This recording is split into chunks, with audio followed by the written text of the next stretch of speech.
So, ayan mga kasari, kagigising ko lang dahil medyo tinatamad ang kuradang.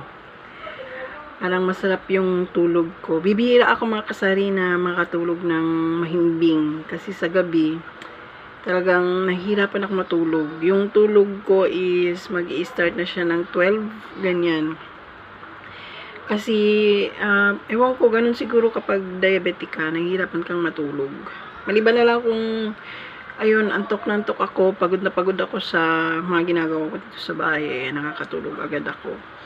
At kapag hindi ako nakakatulog kaagad, kahit na nagsiselfone ako, nahihirapan ako matulog. So, ang ginagawa ni Habi, nung last check-up namin, dahil every year ako nagpapa-check up nung February last year. So, ngayong year na ito, magpapa-check up na naman ako, February. So, mga February 18, ganyan, magpapa-check up na naman ako ng aking follow-up check up.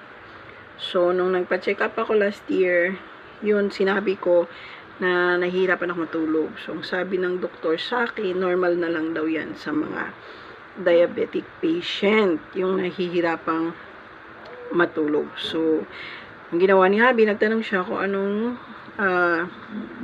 gamot para makatulog ako. So, ayun, binigyan ako ng sleep well, yung binigay sa akin. So, dapat hindi ko yun inumin palagi. Iinumin ko lang yun kapag nahirapan ako matulog. So, kahapon, lumabas kami ni Habi at nag-grocery kami uli. So, nag-grocery kami kahapon ni Habi. Ito yung aking grocery.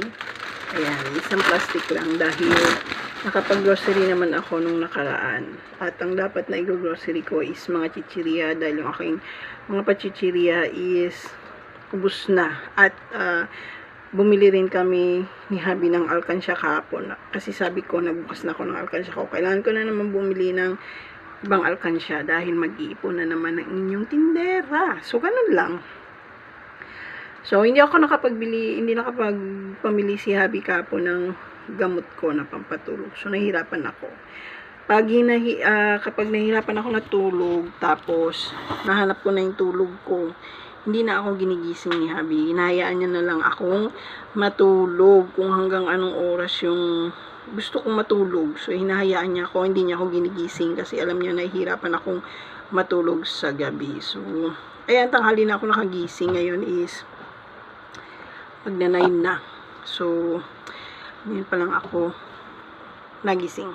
Dahil nga, hirap ako matulog kagabi. So, ngayon, marami akong gagawin dahil, maglalaba ako. Meron akong labahing nag-aantay. At yung aking grocery kahapon na konti lang, siguro bukas ko na lang yun siya i-display dahil kapag ako yung naglalaba tapos may nag-aantay na displayin, hindi ko na muna yan dinidisplay. So, kinabukasan na lang kapag tapos na ako sa aking gawaing labada. So, ayan lang yung in-update ko. Tanghali na ang kuradang nang nagising kasi hirap matulog, bes.